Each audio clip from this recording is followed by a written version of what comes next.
بسم اللہ الرحمن الرحیم۔ دجال کا فتنہ ایک بہت بڑا فتنہ ہے اور اس فتنے کا ایسا خوفناک منظر ہوگا جسے شاید کہ میرا قلم اور میری زبان بیان کرنے سے قاصر ہو۔ کیا ہم اس خوفناک فتنے سے بچ پائیں گے جس کی ذات میں بہت بڑے بڑے لوگ بھی آ جائیں گے؟ اس مشکل وقت میں اس خوفناک فتنے سے ہمارا بچنا بہت مشکل ہوگا، تو اس فتنے سے ہم کیسے بچ پائیں گے؟ آج میں اپنے سامعین و ناظرین کی خدمت میں اس واقعہ کی مختصر اور مکمل تفصیل گوش گزار کروں گا، جس سے ہم اس فتنہ سے اپنے آپ کو محفوظ بھی رکھ سکیں گے۔ اس کی تفصیل کچھ یوں ہے کہ قرب قیامت کی 10 بڑی علامات میں سے ایک علامت دجال کا ظاہر ہونا ہے۔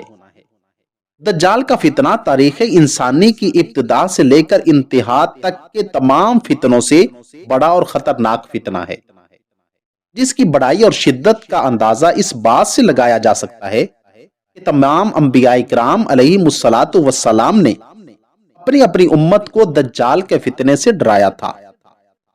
دجال کا معنی ہے بہت بڑا جھوٹا شخص، کیونکہ دجال بھی حق کے ساتھ باطل کو ملا کر جھوٹ بولے گا، اور اسی وجہ سے اسے بھی دجال کہا گیا ہے۔ اولاً تو یہ خود کو مومن ظاہر کرے گا اور لوگوں کو بھلائی کی طرف بلائے گا، لیکن پھر نبوت کا اور آخر کار الوہیت خدائی کا دعویٰ کرے گا۔ دجال کے بارے مشہور ہے کہ اس کی اصل یہود سے ہوگی۔ دجال 2 قسم کے ہیں، چھوٹے اور بڑے۔ چھوٹے دجال بہت سے ہوئے ہیں اور ہوں گے، جیسا کہ نبوت کے تمام جھوٹے دعوے دار، تمام جھوٹے مولوی اور جعلی صوفی جو لوگوں کو گمراہ کریں وہ دجال ہیں۔ سب سے بڑا دجال صرف ایک ہی ہے جو خدائی کا دعویٰ کرے گا۔ امام محمد بن احمد قرطبی رحمۃ اللہ علیہ فرماتے ہیں کہ دجال اور قرب قیامت کے ظاہر ہونے پر اعتقاد رکھنا برحق اور یہی اہل سنت بالعموم فقہاء کرام اور محدثین عظام کا مسلک ہے۔ مختلف احادیث میں دجال کا حلیہ بیان کیا گیا ہے۔ ان تمام احادیث کو سامنے رکھنے سے دجال کا جو حلیہ سامنے آتا ہے وہ یہ ہے کہ دجال ایک جوان مرد ہوگا، لمبا قد اور ایک آنکھ سے کانا ہوگا، اور کانی آنکھ ایسی ہوگی جیسے پھولا ہوا انگور ہو، جبکہ اس کی ایک آنکھ خون آلود ہوگی۔ اس کا سینہ چوڑا اور تھوڑا سا اندر کی جانب دھسا ہوا ہوگا۔ دجال کی پیشانی چوڑی ہوگی اور دونوں آنکھوں کے درمیان کاف فے رے یعنی کافر لکھا ہوا ہوگا، جسے ہر مسلمان بآسانی پڑھ سکے گا، چاہے اسے پڑھنا آتا ہو یا نہ، اور اس کے بال کنگریالے ہوں گے۔ دجال کے نکلنے سے پہلے دنیا کی بہت بری حالت ہوگی، جیسا کہ احادیث مبارکہ کے مضامین سے پتہ چلتا ہے۔ اس کے نکلنے سے 3 سال پہلے ہی دنیا میں عام قحط پھیل جائے گا۔ پہلے سال آسمان 1/3 بارش اور زمین 1/3 پیداوار روک لے گی۔ دوسرے سال آسمان 2/3 بارش اور زمین 2/3 پیداوار، جبکہ تیسرے سال آسمان ساری بارش اور زمین ساری پیداوار روک لے گی، حتیٰ کہ آسمان شیشے کا اور زمین تانبے کی بن جائے گی۔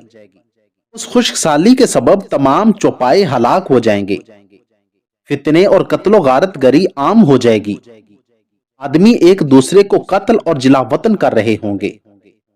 اب دجال مشرق کی سمت ایک اصبہان یا خراسان نامی شہر سے نکلے گا۔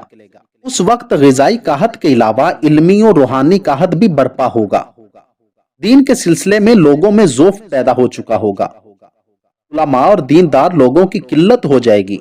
دجال زمین پر 40 دن رہے گا، جو 1 سال 2 ماہ اور 1 ہفتہ کے برابر ہوگا، کیونکہ ان میں سے 1 دن 1 سال کے برابر، 1 دن 1 ماہ کے برابر اور 1 دن 1 ہفتے کے برابر ہوگا، جبکہ باقی 27 دن سال کے عام دنوں کی طرح ہوں گے۔ اس مدت میں دجال اپنے گدھے پر سوار ہو کر ساری دنیا کا چکر لگائے گا۔ اس گدھے کا جسم اتنا بڑا ہوگا کہ دونوں کانوں کے درمیان 40 ہاتھ کے برابر فاصلہ ہوگا، اور اس گدھے کی رفتار کا عالم یہ ہوگا کہ 1 قدم اٹھائے گا تو 1 میل کی مسافت طے کرے گا، اور روئے زمین کا کوئی میدانی، صحرائی اور پہاڑی علاقہ ایسا باقی نہیں بچے گا جہاں وہ نہ جائے۔ البتہ مکہ مکرمہ اور مدینہ منورہ پہ فرشتوں کا پہرا ہونے کی وجہ سے ان میں داخل نہیں ہو سکے گا، بلکہ مدینہ منورہ کے باہر دلدلی زمین میں پڑاؤ ڈالے گا۔ اس وقت مدینہ منورہ میں زلزلے کے 3 جھٹکے آئیں گے، جس کے خوف کی وجہ سے ہر کافر اور منافق مدینہ سے باہر بھاگ نکلے گا اور دجال سے جا ملے گا۔ اس دن مدینہ منورہ ہر منافق اور فاسق و فاجر مرد و عورت سے بالکل خالص، پاک اور صاف ہو جائے گا۔ اسی لیے اس دن کا نام یوم الخلاص بھی ہے، اور بعض روایات کے مطابق بیت المقدس اور کوہ طور پر بھی نہیں جا سکے گا۔ دجال طرح طرح کی شبدہ بازیوں کے ذریعے لوگوں کا ایمان برباد کرنے کی کوشش کرے گا۔ حدیث مبارکہ میں ہے کہ دجال کے ساتھ روٹیوں کے پہاڑ ہوں گے۔ دجال کے پیروکاروں کے علاوہ باقی سب لوگ سخت تکلیف میں ہوں گے۔ دجال کے ساتھ 2 نہریں ہوں گی، جن میں سے ایک کو جنت اور دوسری کو دوزخ کہے گا۔ حقیقت میں دجال جسے جنت کا نام دے گا وہ دوزخ، اور جسے وہ دوزخ کا نام دے گا وہ جنت ہوگی۔ دجال کے کہنے پر آسمان سے بارش ہوگی۔ لوگوں کے سامنے دجال ایک شخص کو قتل کرے گا اور پھر زندہ کر دے گا۔ دجال کے فتنوں کی وجہ سے اہل ایمان سخت پریشان اور تنگی کے عالم میں بھاگ کر دخان نامی ایک پہاڑ میں پناہ لیے ہوئے ہوں گے، لیکن دجال ان کا پیچھا کر کے پہاڑ کا گھیرا کر لے گا۔ اہل ایمان سخت بھوک اور تکلیف میں مبتلا ہوں گے۔ اب اللہ تعالیٰ حضرت سیدنا عیسیٰ علیہ السلام کو نازل فرمائیں گے۔ حضرت سیدنا عیسیٰ علیہ السلام کو دیکھتے ہی دجال ایسے گھلنے لگے گا جیسے پانی میں نمک گھلتا ہے۔ بالآخر حضرت عیسیٰ علیہ السلام دجال کو مقام لد پر قتل کر دیں گے، اور اس کے پیروکاروں میں سے کسی ایک کو بھی زندہ نہیں چھوڑیں گے۔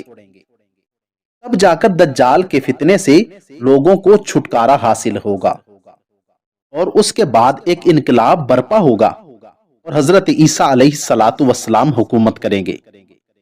دجال کے فتنے سے بچنے کے لیے ہمیشہ اس دعا کا اہتمام بھی ضرور کریں۔ اللہم انی اعوذ بک من عذاب القبر واعوذ بک من فتنۃ المسیح الدجال واعوذ بک من فتنۃ المحیا والممات اللہم انی اعوذ بک من المأثم والمغرم۔ اللہ تعالی ہم سب کی اور ہمارے ایمان کی دجال کے خطرناک فتنے کے وقت حفاظت اور اس کے شر سے محفوظ فرمائیں۔ آمین ثم آمین۔ اگر آپ کو میری یہ ویڈیو اچھی لگی ہو تو ویڈیو کو لائک، چینل کو سبسکرائب اور ساتھ دیے گئے بیل آئیکن کے بٹن کو ضرور دبا دیں۔ شکریہ، والسلام۔